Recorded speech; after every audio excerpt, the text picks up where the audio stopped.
Philippines sees less than 1,000 daily COVID-19 cases for over 2 weeks. Authorities say they ensure that the supply of syringes in the country is sufficient. The Bangko Sentral ng Pilipinas is now looking into reported cases of banking fraud. And PAGASA monitors a weather disturbance off the coast of Mindanao.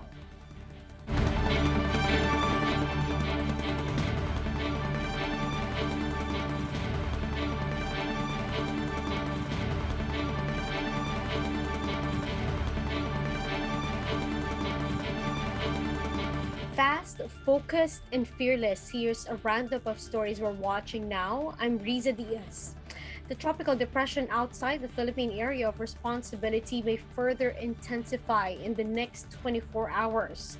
Let's get more information on this. We have a PAGASA weather forecaster, Mr. Ezra Bulkirin, is joining us over the phone. Sir Ezra, good evening. Yes po, magandang gabi po sa inyo at sa lahat ng nakikinig. Yung tropical cyclone po na nasa labas ng Philippine Area of Responsibility, yung binanggit na po kanina, 1,955 kilometers away east ng Mindanao. And then yung strength niya currently, may maximum sustained winds na 55 kilometers per hour near the center and gustiness of up to 70 kilometers per hour, moving westward sa bilis po na 15 kilometers per hour. Sir Ezra, mga ilang katanungan lamang. Si Odette, kung sakali pong pumasok na po siya sa Philippine Area of Responsibility, inaasahan po ba natin siyang maging kasing lakas po ng, let's say, typhoon category? Yes, sa ngayon po, ang makikita natin, around typhoon category po yung magiging intensity nito in the event na habang papalapit po itong si tropical cyclone Odette, if ever na pumasok ng PAR.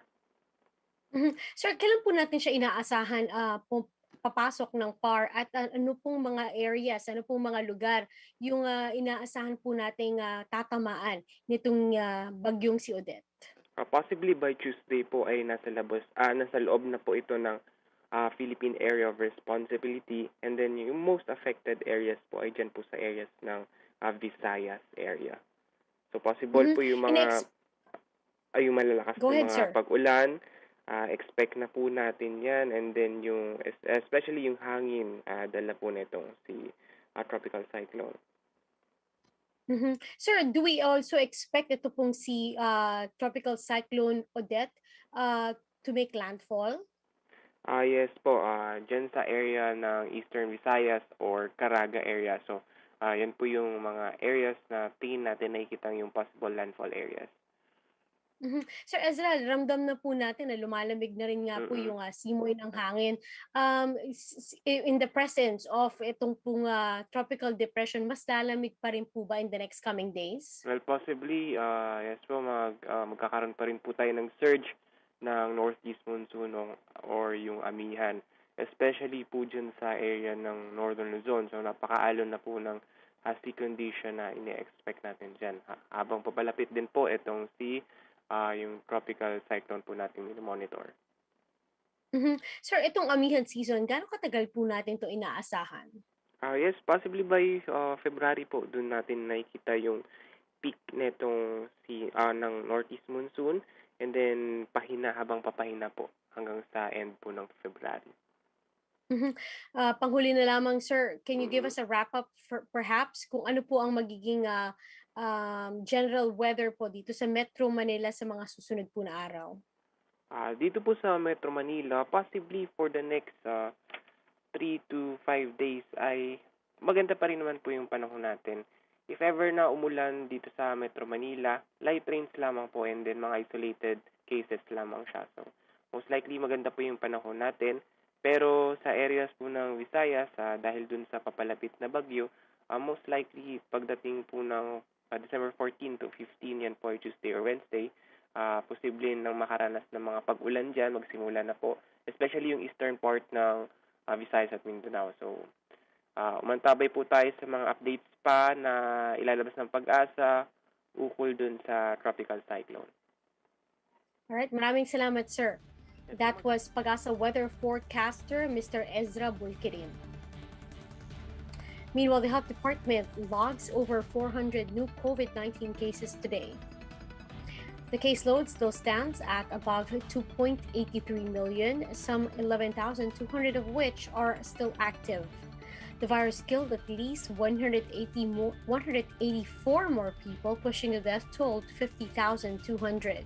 Survivors, meanwhile, are at 2.77 million, with over 500 new recoveries in the past 24 hours.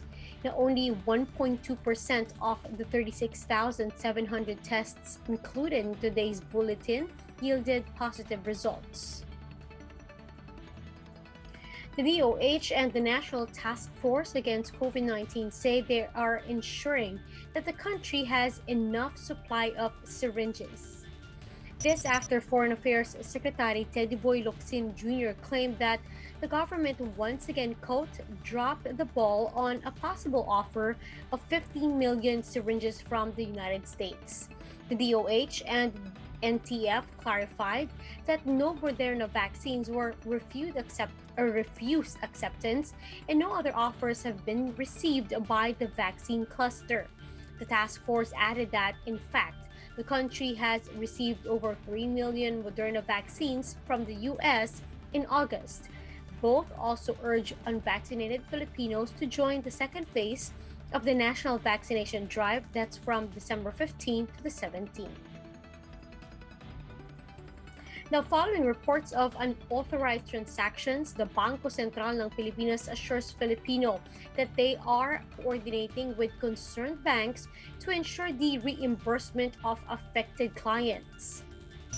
On social media, some account holders of BDO Unibank posted that as much as 50,000 pesos were transferred from their accounts to Union Bank accounts without their knowledge.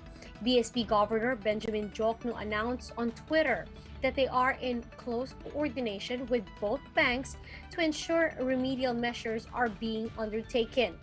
Diokno added that the BSP will ensure the safety and integrity of the financial system. We'll be back with more stories after the break. Keep it here on One News.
Bilang Pilipino. You're still watching One News Now. I'm Riza Diaz. Some presidential bets visited several parts of the country over the weekend. The tandem of Bongbong Marcos and Davao City Mayor Sara Duterte completed the rounds in Calabarzon with Rizal as their last stop. Similarly, Senators Ping Lacson and Tito Soto visited Cebu, Negros Oriental, and Northern Samar to strengthen their grip in Central Visayas. Constant crowd drawer Senator Manny Pacquiao, meanwhile, said he did not feel alluded with another presidential hopeful's pay-for-hackpot claims.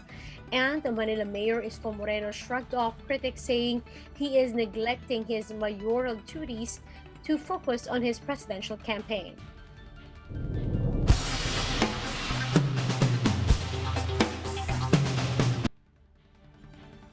At least 100 people are feared dead in Kentucky after a swarm of tornadoes hit the United States Midwest and South.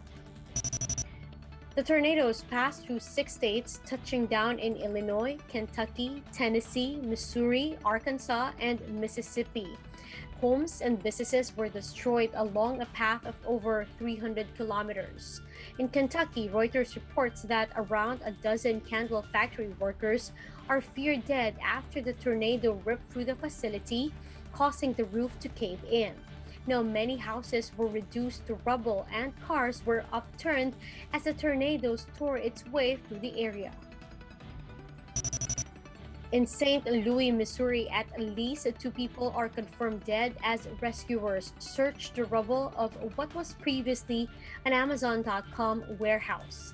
Meanwhile, several people remained unaccounted for at the Amazon facility in Edwardsville, Illinois, as authorities look for people who might still be trapped. Amazon CEO Andy Jassy took to Twitter saying that they are closely monitoring the situation.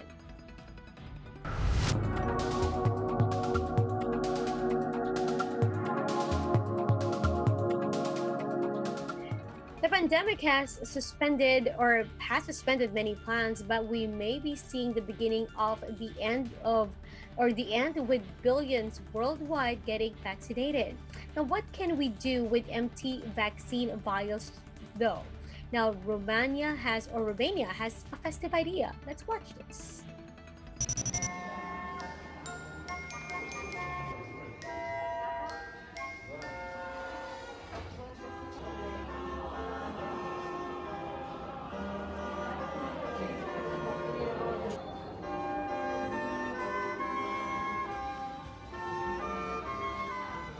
Bradul pe care îl avem aici este un brad făcut exclusiv din flacoane de Pfizer, flacoane strânse de pe data de 1 martie, flacoane folosite de la beneficiari vaccinați în acest centru. Undeva la 19.000 de flacoane se află în acest brad. Baza este făcută cu flacoane de la Moderna, iar cadourile sunt de la Johnson.